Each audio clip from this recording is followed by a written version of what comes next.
Nada. Ese no lo tiene, Cristina no lo tiene.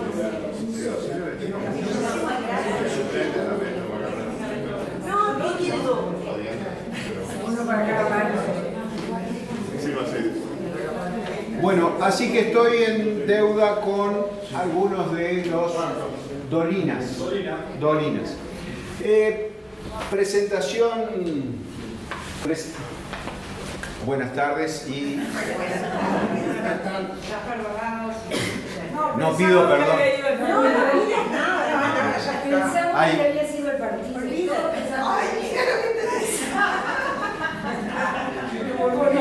Gracias.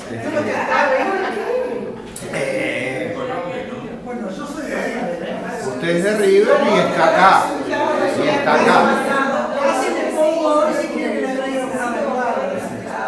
¿Cómo le fue a River? River empató 0-0 y quedó afuera. Pero por lo menos no lo golearon. Sí, lo golearon, le hicieron 3 de los. ¿Quién tiene ahí hoy? No voy a ir, me voy a sentar en mi casa a tomar hasta la copa de veneno se toma hasta el final, igual que la copa de licor, hasta el último, claro. La copa de veneno se toma, una sola vez me levanté del estadio para irme y fui castigado severamente porque nos hicieron otro gol en la escalera. Entonces, la copa de veneno se toma hasta el final del partido. Cuando se pita, se terminó, se da vuelta la hoja y se sigue. Pero no voy a ir, pero lo voy a estar sufriendo en mi casa. Pero que nadie diga después cuando hagamos 6-0 que. 6-0. 6-0. Si no me 6. La esperanza es el último que se pierde.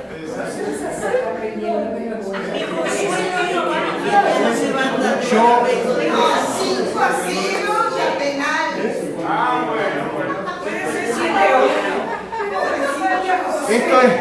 esto es literatura y fútbol, pero hay mucho de aspectos personales y demás. Les voy a hacer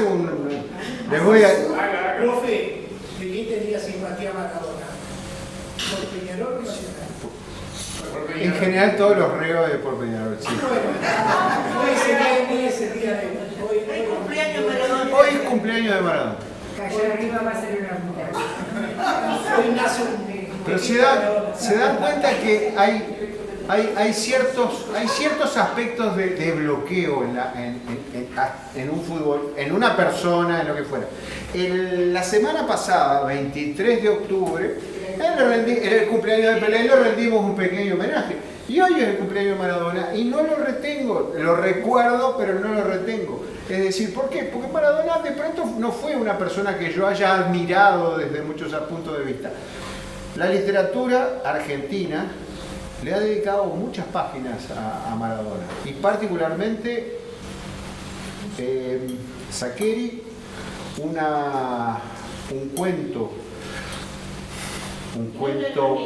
cuento emocionalmente de volcar el sentimiento que se llama Me van a tener que disculpar, que lo hizo famoso a Saccheri, es decir, él lo manda a una radio y en la radio se lo leen y a partir de eso la esposa le dice y empieza a publicar y demás.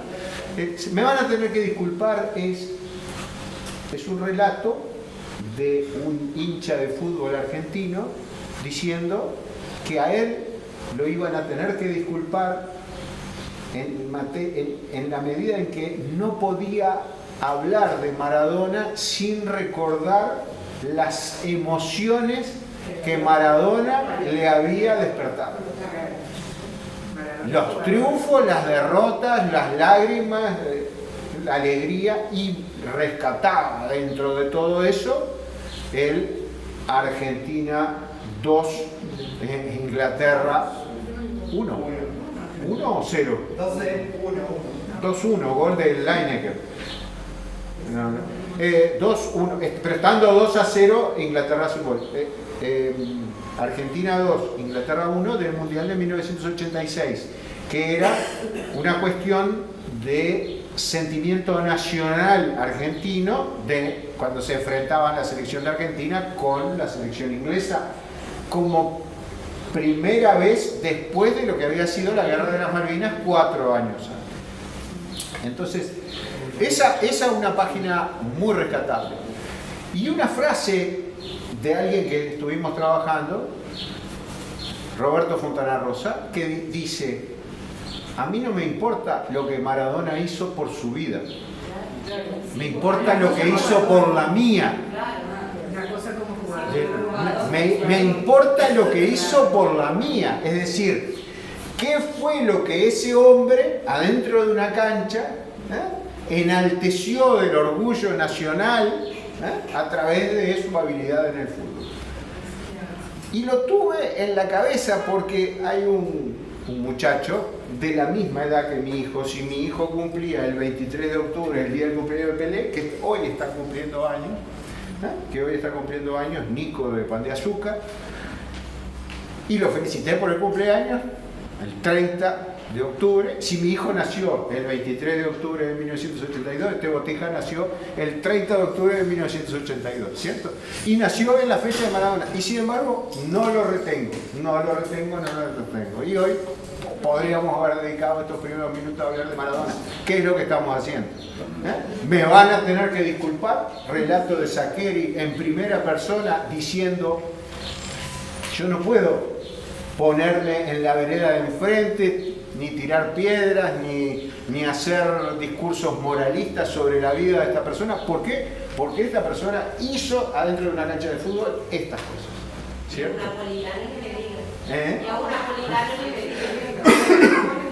Y el otro, Roberto Fontana Rosa, frase sola, ¿no? Cortita: no me importa lo que hizo Maradona con su vida, me importa lo que hizo por la mía. Por la mía. Todos tenemos ídolos, todos tenemos ídolos, y verdaderamente, ¿qué es lo importante de eso? ¿Qué es lo que hizo un líder político, un ídolo, un líder futbolístico, un ídolo futbolístico? Lo que hizo por nosotros, que con aquel discurso, con aquel gol, con aquella actitud o lo que fuera, lo que hizo por nosotros. Bueno, tal vez este sea el homenaje sentido a Maradona en ese aspecto. Y el otro día habíamos empezado por Pelé y habíamos hecho un raconto de sus historias y habíamos terminado acá. Habíamos terminado acá con las crónicas del Ángel Gris, con las crónicas del Ángel Gris en su tapa original. Esta, la narizota exagerada de Dolina, asistiendo a un espectáculo tanguero con Pichuco tocando el bandoneón y unas alas de ángel. Y las crónicas del Ángel Gris son de alguien, un ángel, que andaba por el barrio de Flores, en Buenos Aires, regalando sueños. Y que eso provocaba, habíamos dicho nosotros, que eso provocaba la división de la gente en dos grandes grupos: los hombres sensibles y los refutadores de leyendas. Los hombres sensibles, que eran soñadores, sentimentales, honestos y algo atolondrados, y los refutadores de leyendas, que eran suspicaces y necios, representan a las instituciones, son inspectores de impositiva, es decir, lo sórdido y duro que puede tener la institucionalidad, niegan los episodios fantásticos que ocurren en el barrio y desean un mundo racional y científico, es decir, que todas las cosas no tengan desbordes emocionales, como pensar que hoy Peñarol puede hacer un 6-0 y mantener la valla invicta mientras cada tiro que haga al otro lado sea gol. Hay de nuestros juegos de infancia, y hay un cuento de Saccheri muy bueno al respecto sobre los juegos de pelota. Hay un juego de pelota que jugábamos en la playa todos los gurises, que era de cabeza. Un cabeza que era tirar una pelota de goma hacia arriba, pegarle de cabeza en los dos arcos que estaban marcados con zapatillas clavados en la arena, ¿sí? Y había un gol que valía doble, porque si te cabeceaban y tú de aire, sin agarrar la pelota con la mano, le pegabas un cabezazo, ese gol valía doble. Podemos intentar eso en el partido de hoy, ¿cierto? Sería bueno. Más aún, ¿eh? Podías tener de pechito, y en ese caso podía valer 5, podía valer, es decir, lo cual nos dejaría empatados, imagínate, ¿eh? ¿Es cierto o no es cierto? ¿Sí? Y ahí teníamos algo que después nunca lo vi escrito, que era, si tú cabeceabas y el otro la agarraba, tenía posibilidad de tirar. Había una variante, en la playa sobre todo, que era, tú cabeceabas y te quedabas corto, y entonces el otro tiraba desde donde había picado la pelota. ¿Ah? Eso se llamaba pique. ¿Ah? Entonces tirabas desde ahí. Ahora, si te cabeceaban, y tú no la podías atajar, la rebotaba, y ahí se producía un revuelo fenomenal, porque el contrario podía pegarle con los pies, y se llamaba recha. Eso se llamaba la recha. No sé de dónde venía, probablemente de rechazar o algo por el estilo, y quedaba cortado. Entonces son cosas de la tradición oral que tú las incorporabas. La regla la incorporabas. ¿Alguna vez vieron un juez? Aquí tenemos una imagen preciosa. Acá tenemos una imagen preciosa de un artista plástico nuestro, ¿cierto? ¿Alguna vez vieron un juez de fútbol en un entrevero de estos en la calle? No, jamás. Las cosas se arreglaban solas. Es decir, era palo, o era muy alta, o era fuera, o se había ido, o era falta, o no era falta. Pero se arreglaban solas entre los jugadores, ¿sí? No había... Entonces, en esas rechas podía pasar de todo. Y ahí se discutía luego la validez, se discutía la validez. Tengan en cuenta sus hijos, nietos y algunos de ustedes, jugar eso en la arena de la playa, con la arena pegada. Entonces no se podía jugar de zapatillas, de championes, había que jugar a pie descalzo, pero cualquier roce con la arena magnificaba todo tipo de raspones. Entonces imagínense un chiquilín tirado y otros dos pateándole encima y tratando de agarrar la pelota. Esas eran las cosas que se producían. Pero podemos intentar el gol de cabeza después de 2 cabezazos, eso sería doble, o el gol de cabeza después de 3 cabezazos, que sería un triple, y eso ya te dejaría ahí en las puertas, ¿no? Ya te dejaría en las puertas. Lo que pasa es que la FIFA no sabe lo que es diversión y juego. No sabe lo que es diversión. No sabe. A ver, la FIFA sabe mucho de negocio. Muy bien. Llegamos a Alejandro Dolina, este escritor, y las crónicas del Ángel Gris. Hay una plaza en Buenos Aires dedicada al Ángel Gris. Hay una plaza en Buenos Aires dedicada al Ángel Gris y la vamos a encontrar acá. A ver. Mercado de San Telmo, en línea recta hacia el interior. Aquí está la Plaza del Ángel Gris, en el barrio de Flores. Aquí van a tener un ángel en vez de un represor. Esto es de página 12. La Plaza Pedro Eugenio Aramburu en Flores se llamará del Ángel Gris, viernes 25 de septiembre de 2009. Los vecinos, Aramburu había sido uno de los militares que habían dado el golpe de Estado contra Perón en el año, y ahí me van a tener que decir, 55, bien, 55. Entonces, y Aramburu había sido uno de los represores de la gente insurrecta que se oponía al golpe.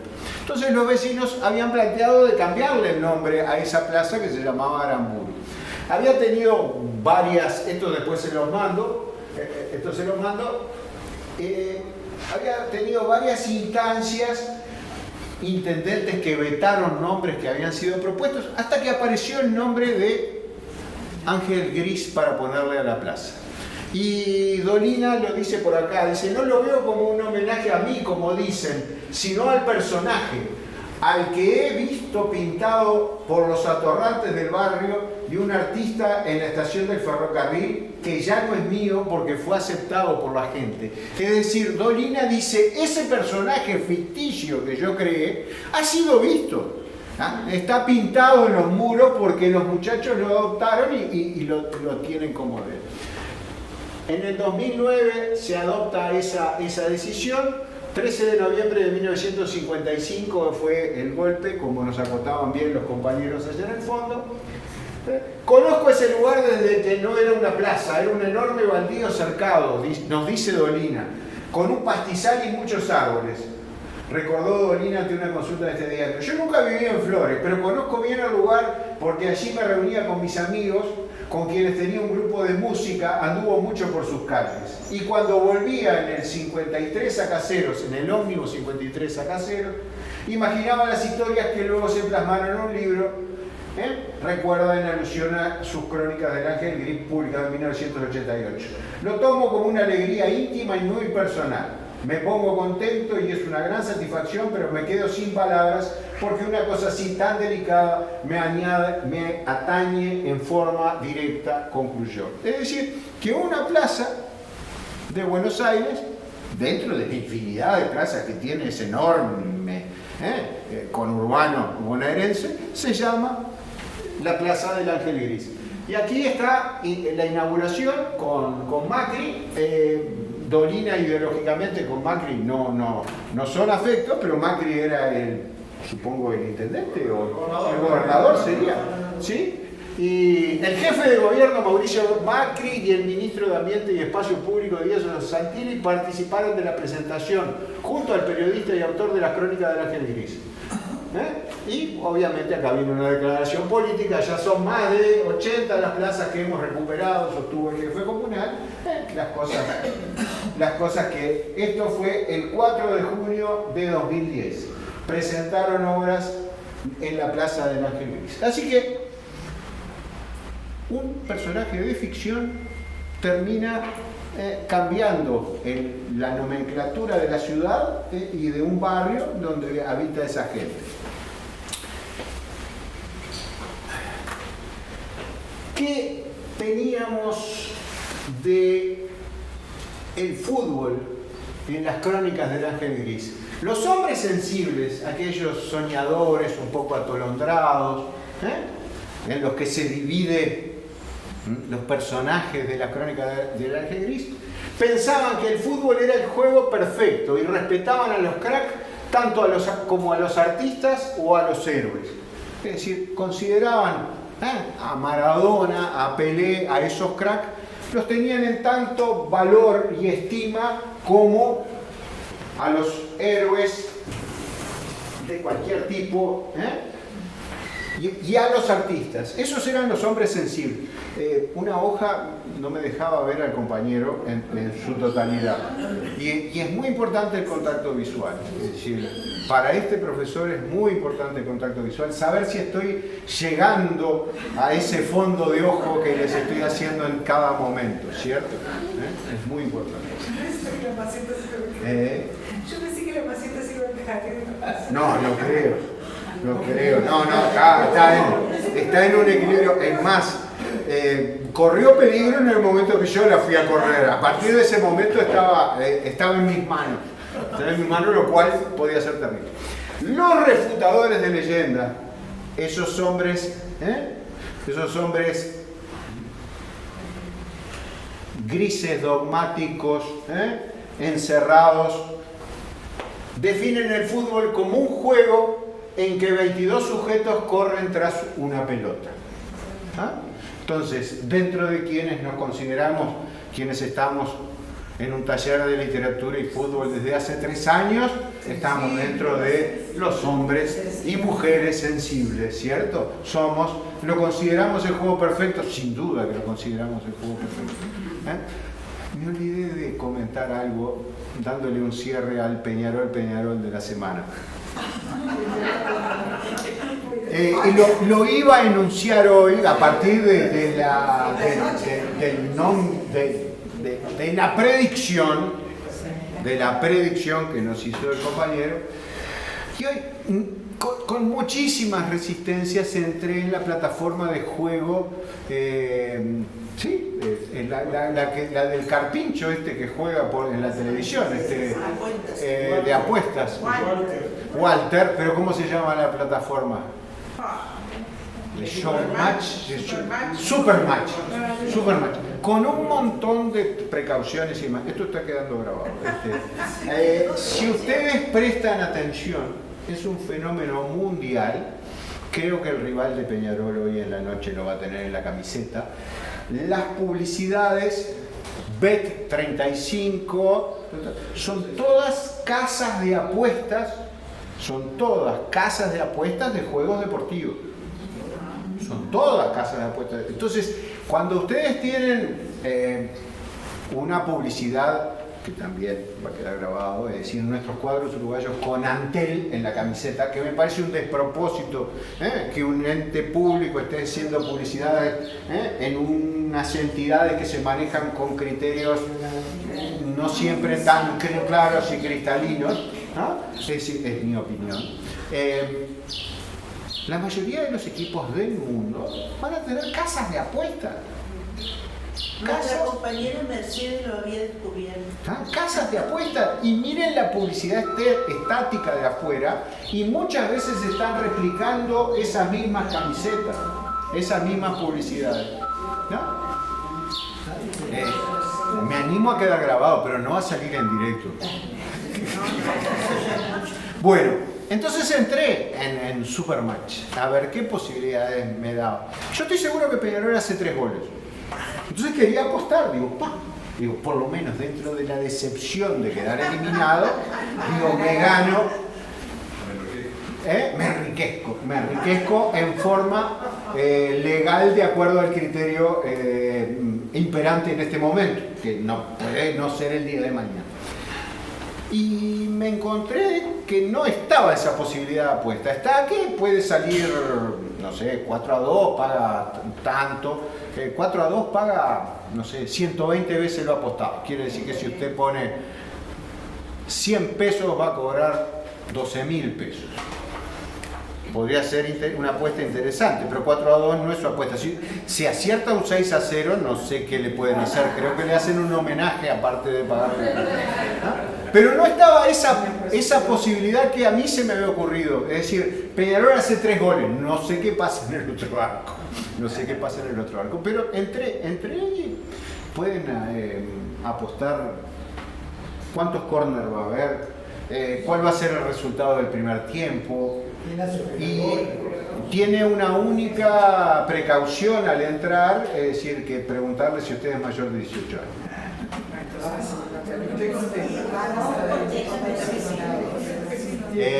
Hay que registrarse, es la banca de quinielas de Montevideo la que controla el juego, y volvemos a... Uruguay tuvo el juego en manos estatales de forma tal de que no hubiera fuego clandestino. ¿Ah? Y dentro de las letras de murga que aprendí de doña Olga, había una que decía: hoy la policía lleva a los quinieleros presos, mientras en los casinos la ruleta traga pesos. Y el gobierno dice, como el cura mago, haz lo que yo digo y no lo que hago.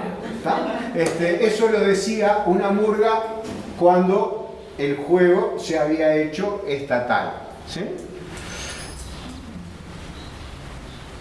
Se quedaron mudos, no sabían que podían apostar la cantidad de córner que había.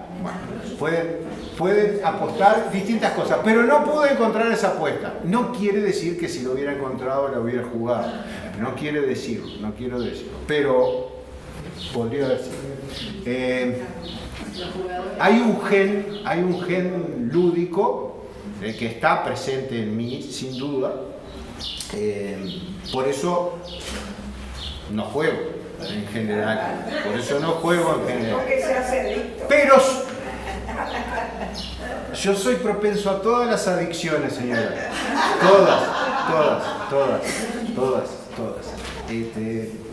Y eso de no nos deje caer en tentación es cierto, es decir, pido que no me deje tentar porque yo cedo fácilmente a la tentación. Entonces, soy adicto a todas las tentaciones. Trato de recurrir, por ejemplo, soy un aficionado a los remates presenciales o los remates por plataforma, me encantan. Según mi padre, que también tenía el gen lúdico, el remate era lo más parecido al juego que había encontrado. El remate incluso tiene un componente psicológico muy interesante, que es estar viendo al otro, a ver, este me va a pasar, no me va a pasar, y estar jugando con ese tipo de cosas. Pero no trato de formar expertos en mí, así que no, simplemente esto es un comentario. Los hombres sensibles y los refutadores de leyenda. Los refutadores de leyenda definen el fútbol como un juego en que 22 sujetos corren tras una pelota. Nos va a decir dentro de un rato, nos va a decir el mismo Dolina, y esto está organizado de una manera terrible, nos va a decir acá,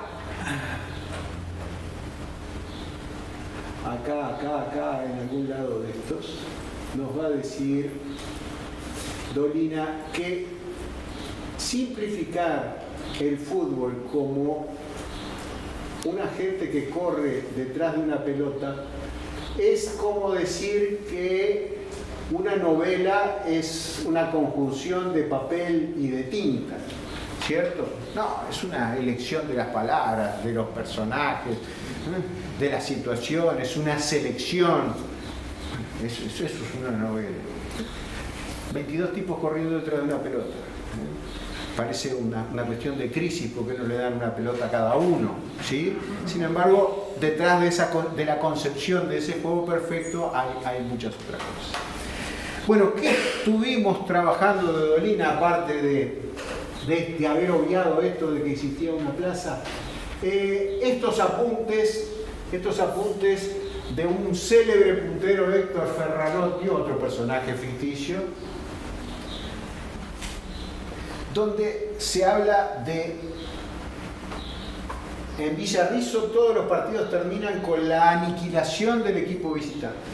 Es decir, el equipo que visita a los locales en Villarrizo es aniquilado.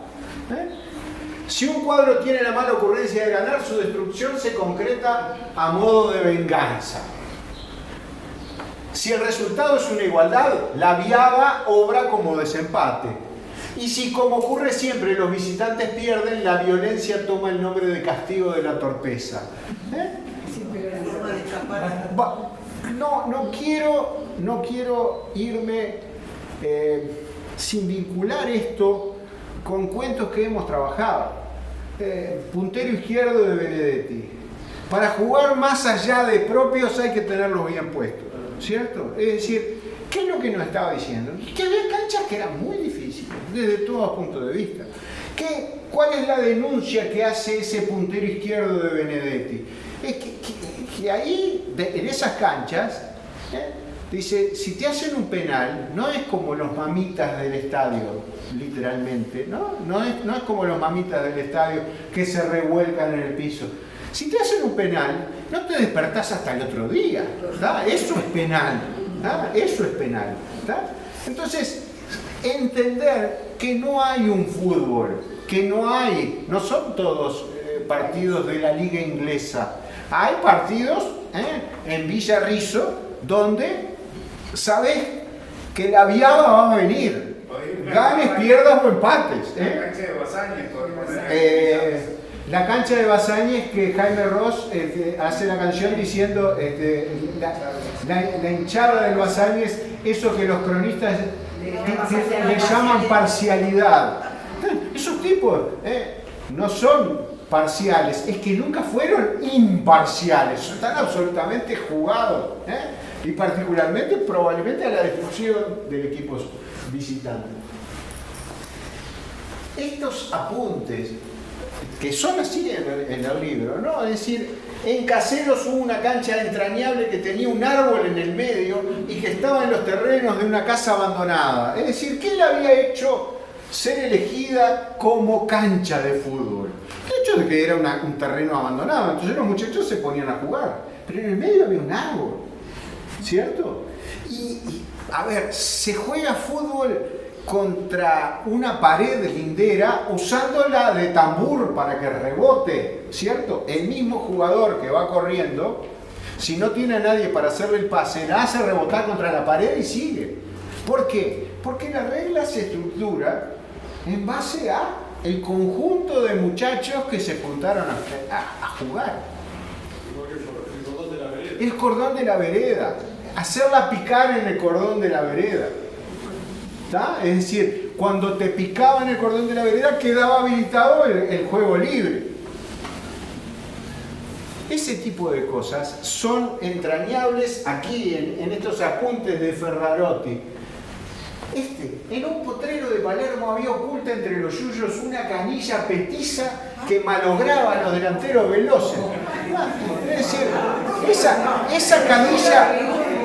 esa canilla torcida, ¿cierto? Que no está derecha, está torcida con unos yuyos alrededor, que el vaqueano sabe dónde la va a buscar para tomar agua después del partido, pero que el visitante no sabe dónde está y que se va a llevar un tremendo golpe. Pero está incluido dentro de los códigos que se están jugando ahí. Che, ¿no me avisaste la canilla? No, no te avisé. Al siguiente partido te tenés que acordar. Cierto equipo de Merlo jugaba con una pelota tan pesada que nadie se atrevió nunca a cabecearla. Es decir, tenían una pelota. ¿Por qué? Porque era la pelota que había. Porque era la pelota que había. Es decir, tener una pelota ya de por sí era, si en la cuadra había una pelota, ya era la plenitud total, ¿no? Es decir, cómo se hace feliz un niño, tírenle una pelota. No es una frase mía, es una frase de alguien célebre que estoy tratando de acordarme quién es.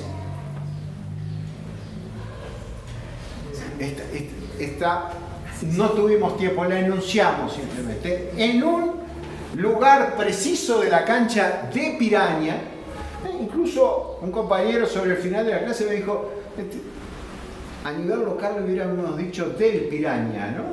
Del Piraña, del equipo Piraña, pero bueno, de Piraña como Club Atlético Piraña, ¿está? En un lugar preciso de la cancha de Piraña acecha el demonio. Esto es muy de Dolina, ¿cierto? El demonio es ese que nos está buscando para hacernos caer en la tentación. Bueno, imagínense entonces,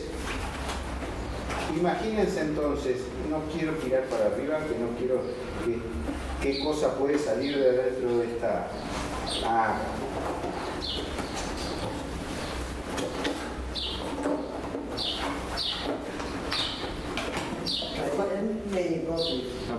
Sí.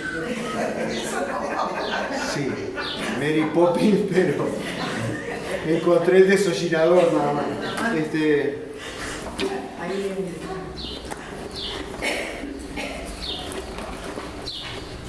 Todos marcadores. No. Que dé vuelta al vaso. ¿Qué? Que dé vuelta al vaso.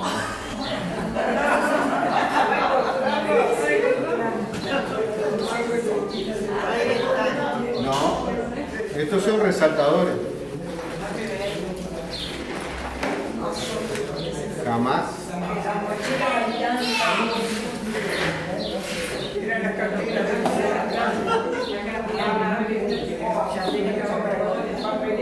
No hay marcadores.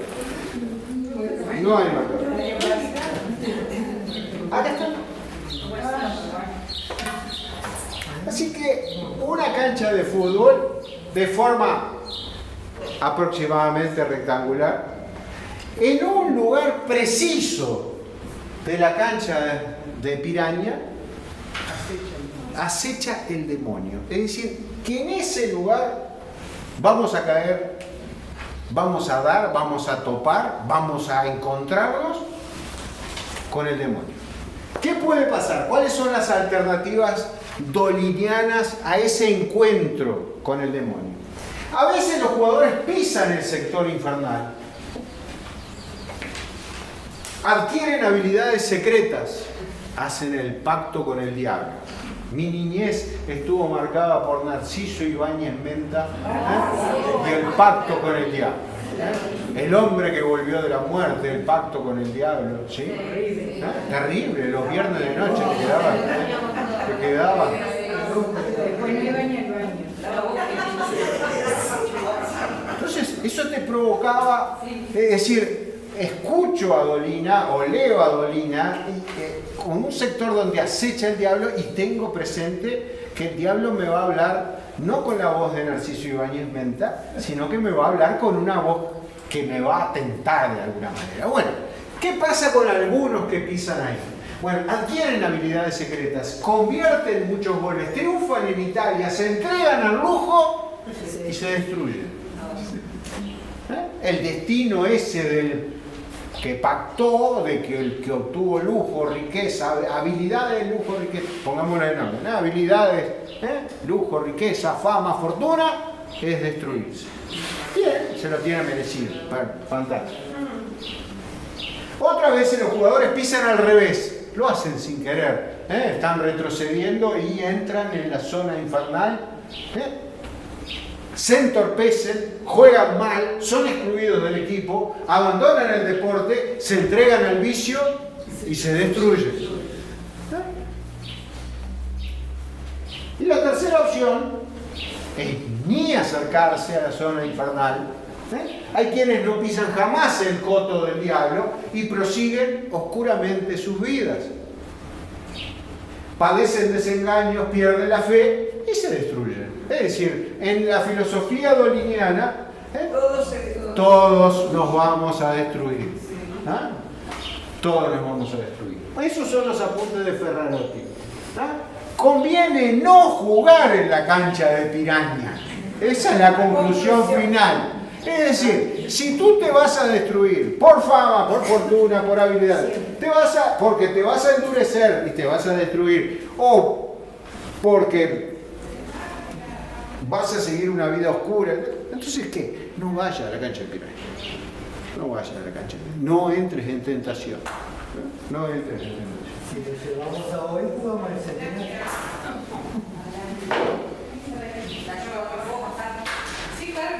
Exactamente. Las últimas páginas del cuaderno de Ferrarotti contienen historias ajenas. Las historias ajenas son estas que empezamos a picotear. Es decir, no es menor la creación artística. Recuerden ustedes que lo primero que hace el autor es inventarse un narrador. Y acá se inventa un narrador que tenía un cuaderno de anotaciones, y en ese cuaderno de anotaciones aparecen apuntes propios de Ferrarotti, los que leímos, el de la canilla, el del demonio y demás, y aparecen historias ajenas, algunas de las cuales muestran un conmovedor afán literario. Y ahí fue donde empezamos a leer, empezamos a leer El patio de las pelotas perdidas, por ejemplo, un lugar en el mundo donde iban a dar todas las pelotas que los demonios robaban de las canchitas, de las cañadas, de los campitos que se habían quedado perdidas y que iban a dar todas ahí. Y nos prometía que un día entre los días, una profecía de las 1001 noches, un día entre los días, vendrá del sur un duende bienhechor que ha de liberar las pelotas cautivas para devolverlas a sus dueños. Y todos sentirán la emoción de revivir viejos piques olvidados. Este profesor va a recibir una pelota de goma azul chiquita para jugar de cabeza. esto que estamos diciendo. ¿En qué momento? Y bueno, en un momento de mi inconsciencia alguien me va a traer una pelota en mis recuerdos para recordar lo que era jugar en la 23 de las Delicias, que era una playa anchísima, tan grande era. Ahora paro ahí y digo, qué chiquita que... Ahí había un parador que se llamaba El Tronco, después había un cinturón verde con unas pequeñas vegetaciones, y después empezaba una playa que era enorme, las sombrillas estaban contra la playa, más arriba nosotros con 20, 30 y 40 grados de calor jugábamos al sol hasta que no podíamos más. Y ahí ¿qué hacías? Te tirabas al agua cuando terminaba el partido y volvías. El ganador se quedaba en la cancha y entraba una pareja nueva a jugar el siguiente partido. Eso es una regla. Se juega por la cancha. Se juega por la cancha. El que gana queda jugando y el que pierde sale a esperar afuera. Que no hay nada más ingrato que esperar afuera. ¿Qué otra cosa leímos? Leímos leímos instrucciones para elegir en un picado. Es decir, instrucciones para elegir en un picado era un grupo de gente que se reúne a jugar un partido de fútbol y dos líderes, en general los dos que juegan mejor, pisan, eligen turno para empezar a elegir compañeros para el equipo. Y ahí nos dice: pocos han reparado en el contenido dramático de estos lances. El hombre que está esperando ser elegido vive una situación que rara vez se da en la vida. Sabrá de un modo brutal y exacto en qué medida lo aceptan o lo rechazan. Lo usual era que ese buen jugador que pisaba elegía a uno y entre los dos iban seleccionando qué era lo que iba quedando. ¿No? Entonces, el que estaba esperando, los que estábamos esperando, que claramente íbamos a ser los más torpes, los troncos, nos dice Dolina, sabíamos de un modo brutal, como nos dice ahí, de qué forma éramos aceptados o rechazados por ese grupo. Sin eufemismo conocerá su verdadera posición en el grupo. Esto, a ver, ahora aprendimos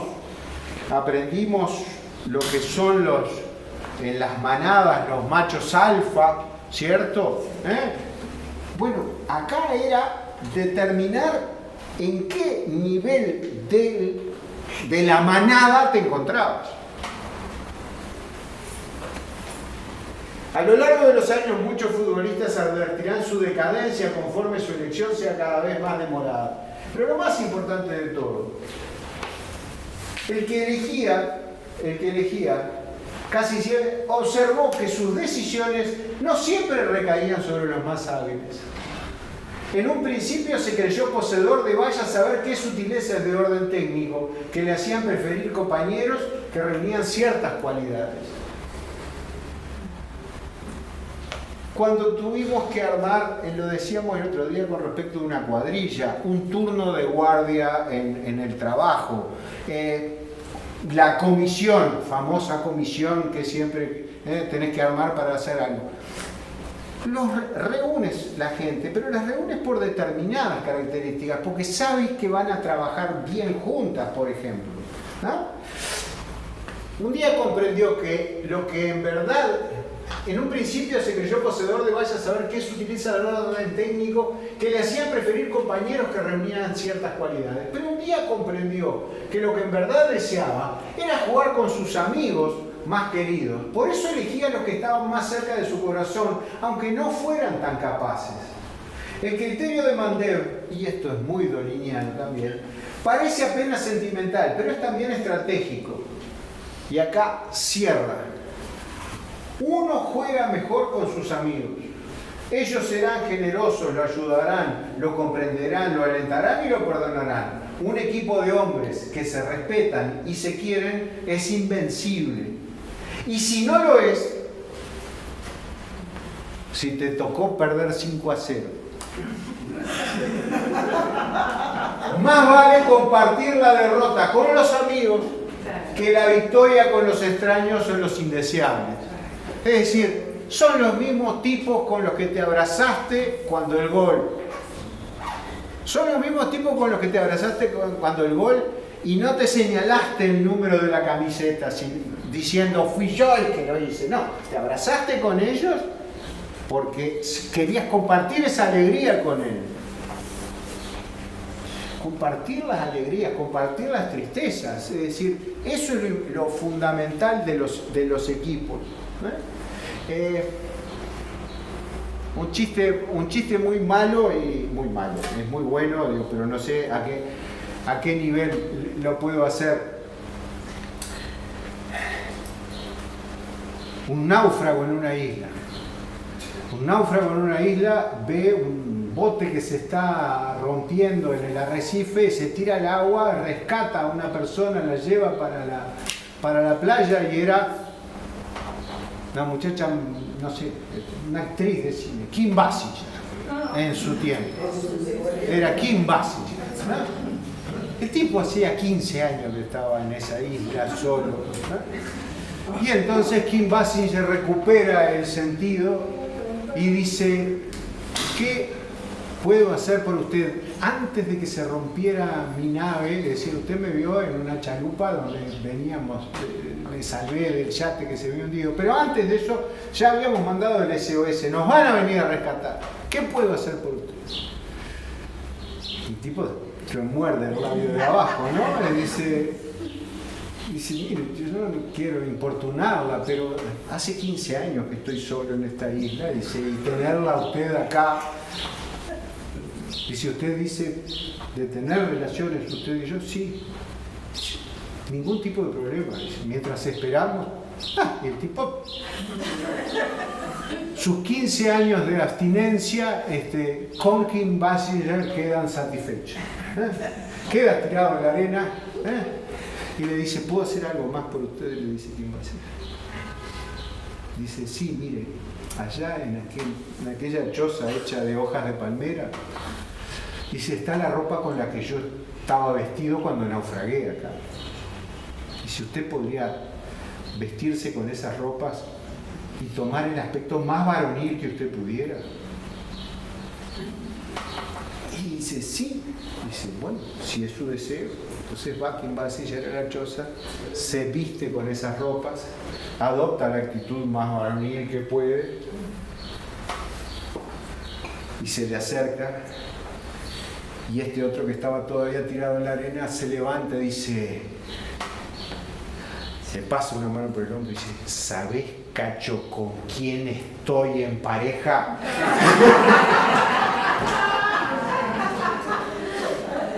¿Qué sentido tiene si uno no puede compartir una alegría? ¿Qué sentido tiene que uno no puede compartir una alegría? Una muy personal. Mi nieto mayor nació, que yo estaba becado estudiando en Israel. Fue llegar a Jerusalén, alojarme, acostarme, y en esa misma madrugada nació mi nieto. Yo me había despedido de mi hija y dice, bueno, papá, te tenés que ir. Dice, ¿qué vas a hacer? Dice, va a llegar cuando tenga que llegar. Llegó Juan Manuel. Entonces, bueno, las cosas fantásticas que tiene la comunicación. Me llaman, atiendo aquello, salgo para afuera, Jerusalén de noche, miro la luna, lloro pensando en la luna que estaba mirando mi hija. Nada que ver, pero no importa. Hablo con ella, me dice que todo está bien, hablo con toda mi familia. Tenía un nieto. ¿Y qué te faltaba? Eran las 2 de la mañana en Jerusalén. Contárselo a alguien. Entonces entro y en la recepción había, en ese momento en Israel había habido mucha inmigración rusa. Judíos rusos que habían ido a vivir en Israel.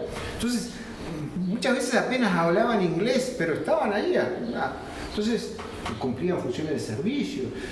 Me acerco al recepcionista, el único que estaba despierto, y le digo, quiero decirle algo. Digo, me acaban de decir, el hombre me mira a 2 de la mañana, dice, me acaban de avisar que soy abuelo. ¡Ah! nos abrazamos, despertó a otro que estaba durmiendo, vino. Después me fui a acostar, me dormí. Y el otro día empezaba el curso y demás. A la semana, en una mañana, lo encuentro al hombre por ahí. No sé si se acordaría de mí. Voy y lo toco, cosa que el tipo se sorprende mucho. Le doy la mano, me da la mano y lo miro. Le digo, usted es una persona muy importante en mi vida. Y el tipo se debe haber pensado, ¿qué intenciones tiene? ¿No? Y le digo, usted es la primera persona a la que le dije que yo era bueno. Entonces dice, sí, no está. Siguió él con su camino y yo con mi día. Pero si tú tienes una emoción de esas y no la puedes compartir con alguien, ¿de qué te sirve? Y dice, uno juega mejor con sus amigos, ellos serán generosos, lo ayudarán, lo comprenderán, lo alentarán y lo perdonarán. Un equipo de hombres que se respetan y se quieren es invencible. Y si no lo es, más vale compartir la derrota con los amigos que la victoria con los extraños o los indeseables. Las dos anécdotas, uno un chiste ficticio totalmente, quien va a ser nunca. No. Nunca se dio a los apetitos sexuales de ningún náufrago. Por lo menos no lo ha confesado. Pero el otro sí es verídico.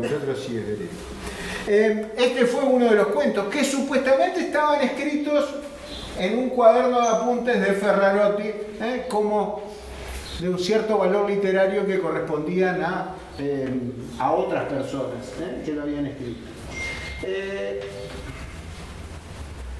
Volvemos a nuestra primera construcción, a nuestro primer taller. La identidad es una construcción que se relata. Es decir, cuando Dolina escribe un relato ficticio con un narrador que nos dice sobre la elección de Mandev en un campito, de cómo se elegían los jugadores y demás, ¿qué nos está relatando? Nos está relatando cómo se construyó su propia identidad. Es decir, ¿por qué el fútbol es ese juego perfecto del cual nos hablaban los hombres sensibles? Porque ese juego perfecto, porque es en el cual se ponen de manifiesto las cosas mejores y las cosas peores de cada uno de los individuos y las cosas peores y las cosas mejores de un equipo, ¿cierto? Y esa identidad del autor que se construyó así, a su vez, a través del texto que leemos, construimos nuestro propio criterio identitario. No ya en afirmación nacionalista, sino en construcción de nuestras escalas propias de valores. Nosotros somos, en cierta forma, cuando leemos la forma en que Mandev elegía a sus compañeros, lo traemos a nuestra escala de valores. Y ahí estamos en esa construcción identitaria. Cosas que hacemos, estas son cosas que tengo ahí.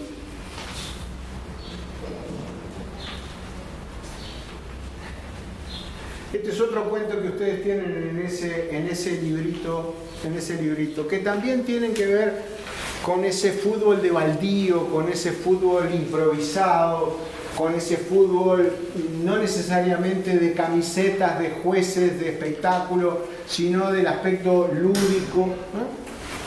El tipo que pasaba por ahí se llama el cuento. Es decir, el tipo que pasaba por ahí. Vamos a nuestro análisis de los títulos. Un título ya es una clave interpretativa del texto, nos dice Umberto Eco. No forma parte del cuento, no forma parte del cuento, no forma parte del texto, es un paratexto, está rodeando a ese texto. Pero es una clave interpretativa del texto. Puede ser epónimo, el nombre de los protagonistas, puede ser emblemático, mencionar un elemento principal del argumento, o puede ser simbólico, funciona como un símbolo o metáfora. Pero si me dice acá, por ejemplo, el patio de las pelotas perdidas, empiezo a armarme la idea de qué me va a hablar, ¿cierto? Y acá, cuando me dice el tipo que pasaba por ahí, el tipo que pasaba por ahí. Cuando nos dice el tipo que pasaba por ahí, nos está diciendo, bueno, acá me va a hablar de alguien indefinido, innominado, que justo pasaba por ahí. Es el eterno paseante de la crónica policial, ¿no? Es decir, el que estaba justo pasando por ahí cuando aconteció algo. Suele ocurrir en los equipos de barrio que a la hora de comenzar el partido faltan 1 o 2 jugadores. En este caso, en nuestro equipo de barrio faltaba el que iba a estar acá adelante, ¿cierto? Por eso no podíamos arrancar. Pero si no, se sustituye, entra uno. Casi siempre se recurre a oscuros sujetos que nunca faltan en la vecindad de los potreros. Oscuros sujetos. Pero lo de oscuros sujetos no va a ser por su carencia de brillo, sino porque son oscuros porque no forman parte del núcleo nominado. Es el tipo que pasaba por ahí. Incluso nos dice, son oscuros sujetos que nunca faltan en la vecindad de los potreros. El destino de estos individuos no es envidiable. Es un actor de reparto, pero que podía ser intercambiado por otro. Deben jugar en puestos ruines. Claro. ¿Vos qué sos? Yo soy 5. ¿Y vos? Yo soy 2. Yo soy 4. Yo soy 6. Yo soy Ja. Yo estoy el número 9. ¿Y qué puesto le damos al pelado este que no...?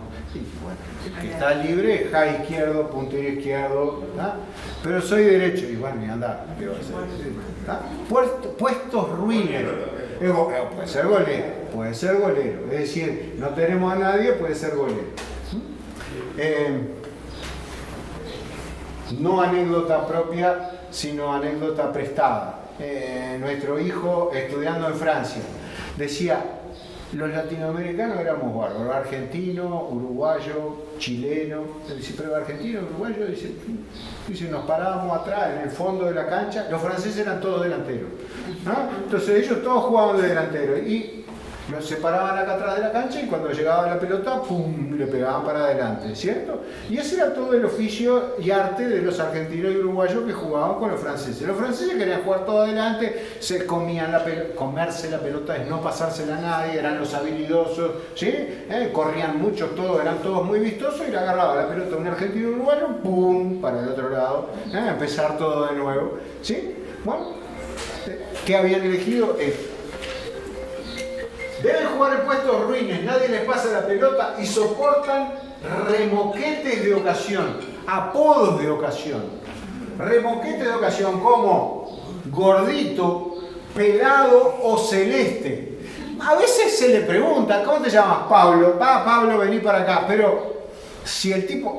a ver, hay una banda que está conformada desde hace mucho tiempo y que juegan juntos. ¿Y el nuevo qué es? El pelado. El celeste porque tiene una camiseta celeste, gordito, y a lo sumo podrá ser Ramón o Pedro o Walter si le preguntaron el nombre, en alusión al color de su camiseta. Si repentinamente llega el jugador que faltaba, se lo reemplaza sin ninguna explicación y ya nadie se acuerda de su existencia. Claro, es decir, estabas esperándolo a Tito, cuando llega Tito, chao pelado. Y te fuiste, ¿sí? La sensibilidad de quien está narrando esto porque lo vio, lo vivió, lo justificó, lo utilizó, ¿cierto? Es evidente. Pero una tarde entre todas las tardes, en Villa del Parque, los muchachos del Ciclón de Jonte completaron su formación con uno de estos peregrinos anónimos. Y sucedió que el hombre era un genio. Jugaba y hacía jugar, convirtió 6 goles, mirá. Nada menos que 6 goles.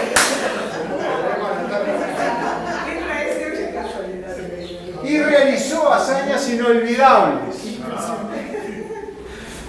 Nunca nadie jugó así.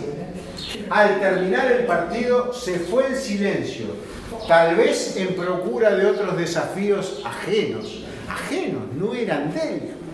No eran de él. ¿Cuál es la reacción? Cuando lo buscaron para felicitarlo, no solamente para felicitarlo, para invitarlo para el próximo jueves, el próximo sábado, para presentarle a la hermana del Polilla. Mirá que la hermana del Polilla está disponible, mirá que vamos a hacerte gancho porque te necesitamos, mirá que volvé. Cuando lo buscaron para felicitarlo, ya no estaba. Preguntaron por él a los lugareños, pero nadie lo conocía. Jamás volvieron a verlo. Esto es un tema recurrente en los cuentos de Salieri también, ¿cierto? Es decir, el tipo que se manda un partidazo y después nunca más lo ve. Desaparece. O porque el que jugó era un ángel que pasó y que fue convocado y tuvo una actuación descollante porque el equipo la precisaba y luego desapareció. Eso es lo que yo quiero hoy. Eso es lo que quiero. Aunque desaparezca. Eso, aunque desaparezca. Algunos muchachos del Ciclón de Jonte dicen que era un profesional de primera división, pero nadie se contenta con este juicio. La mayoría ha preferido sospechar que era un ángel que les hizo una gauchada. En Salieri hay un muchacho que el día que juegan el partido contra el otro equipo de la secundaria, hay un muchacho por el que no daba a nadie 2 pesos, ¿cierto? Y que se manda una actuación sublime en el arco. Y al terminar se va. Desaparece. Y ese muchacho era un ángel que se había mandado esa actuación. Desde aquella tarde, todos tratan con más cariño a los comedidos que juegan de relleno.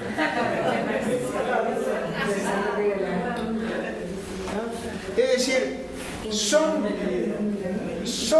a ver, como se las quise presentar allí, es decir, pequeños relatos, apostillas, escritos en un cuaderno, no llegan a ser un cuento con un gran desarrollo, no tienen gran cantidad de personajes, no tienen un gran desarrollo verbal.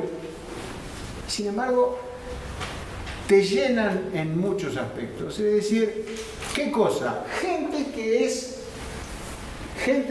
descartable, todos lo somos, y que en ese teatro que es la cancha de fútbol, Shakespeare va a ser cercano a esto, sin haber conocido el fútbol ni haber planteado nunca a nadie de esto de fútbol, y decir que los hombres y mujeres somos actores que entramos y salimos del escenario desempeñando diferentes papeles. Eso se lo hace decir a un personaje de sus obras Shakespeare. Todos nosotros somos eso. Somos padres, somos abuelos, somos jugadores de fútbol, y entramos y salimos de escena desempeñando diferentes papeles. Bueno, acá el papel de estos oscuros individuos, oscuros sujetos, cuyo destino no es envidiable porque es el de ser descartados apenas aparezca el que estamos buscando.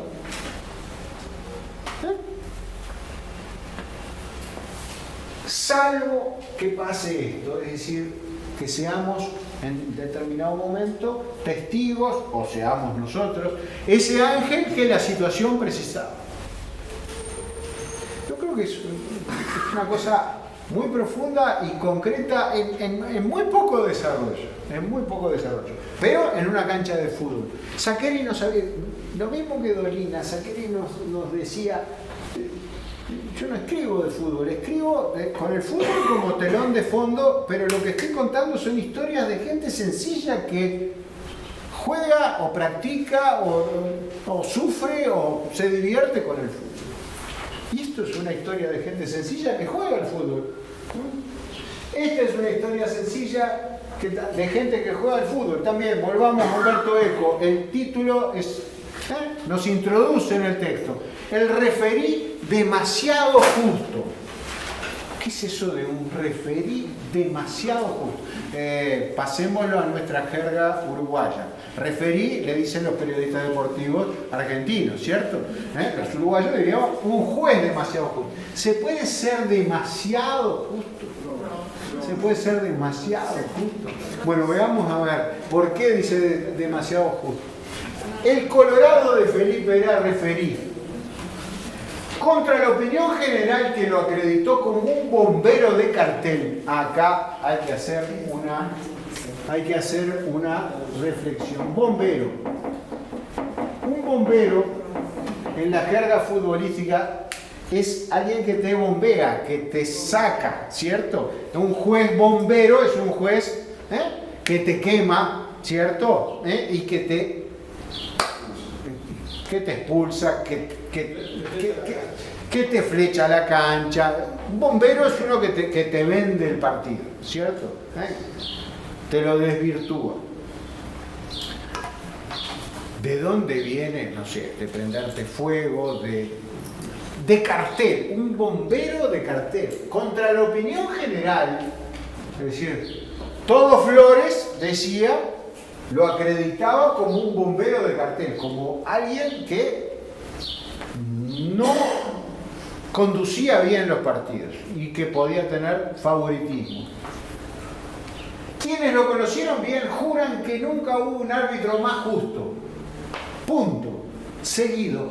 Tal vez era demasiado justo.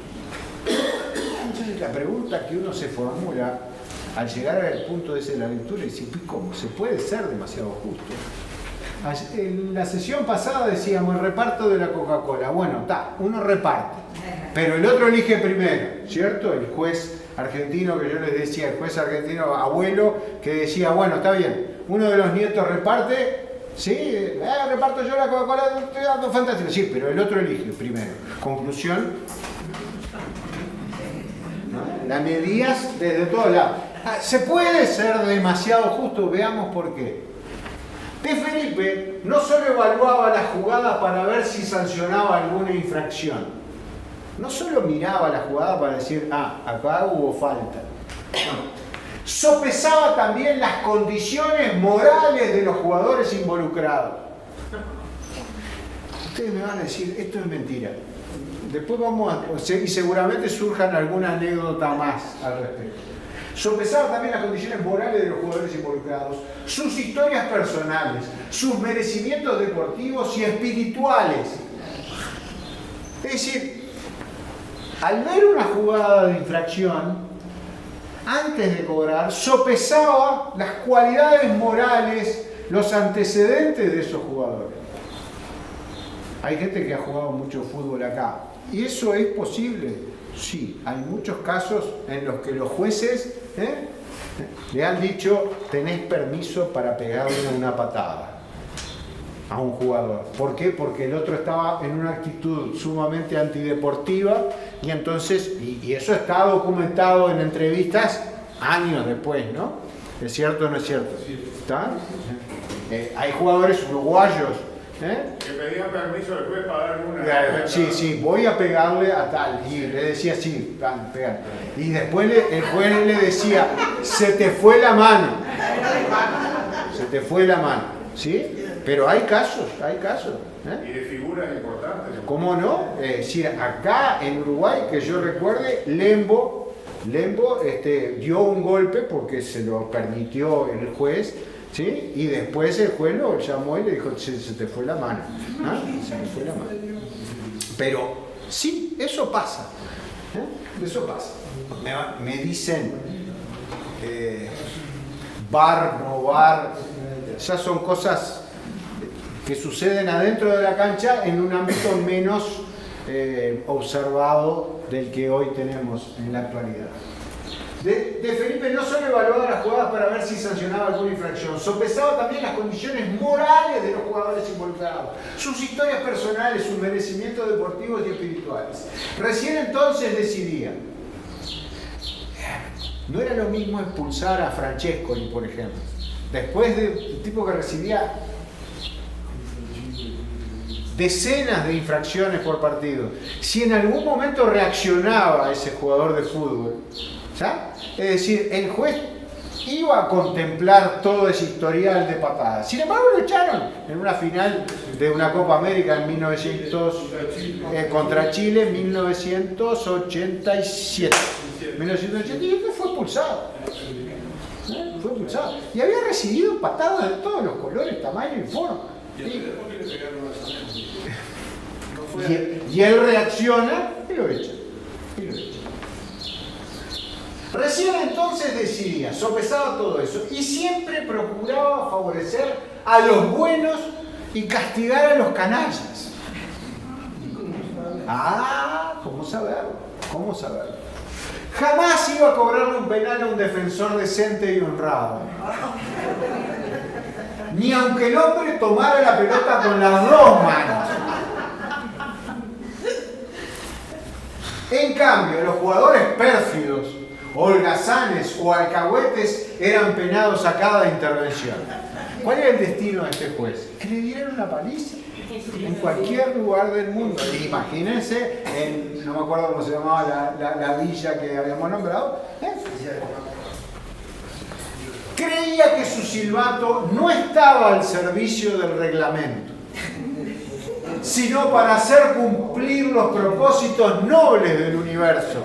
Claro, si usted considera que todo enfrentamiento, esos lances caballerescos que están ocurriendo dentro de la cancha del fútbol, obedecen a una lógica de una lucha eterna entre el bien y el mal, su silbato tiene que estar en defensa del bien.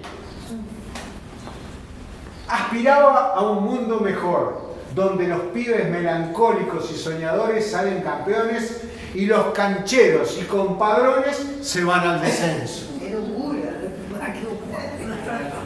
Era una seta espiritual, estaba imbuido de toda esa, por decirlo de alguna manera, mística que rodeaba su función dentro de la cancha de fútbol.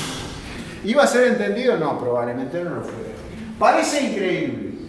Sin embargo, todos hemos conocido árbitros de locura inversa, amigos o lacayos de los obradores por temor a ser sus víctimas, inflexibles con los débiles y condescendientes con los matones.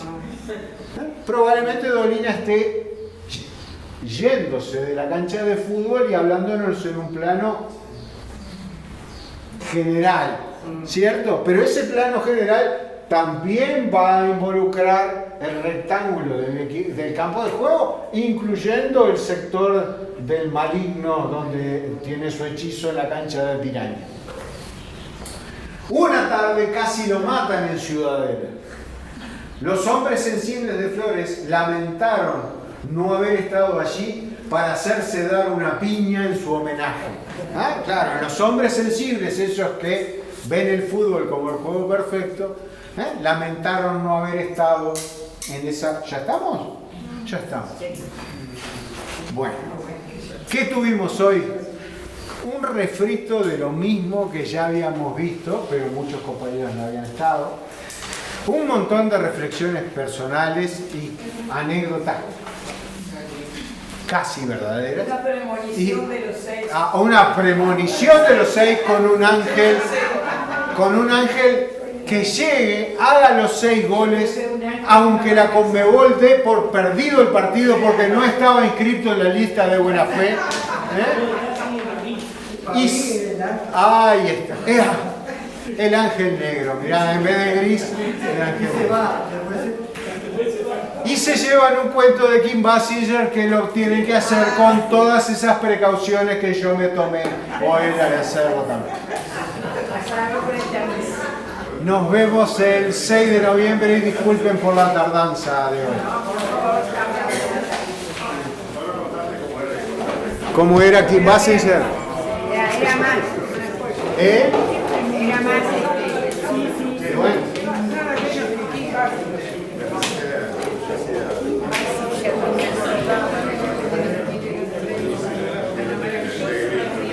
Ah, después te paso la dirección electrónica para que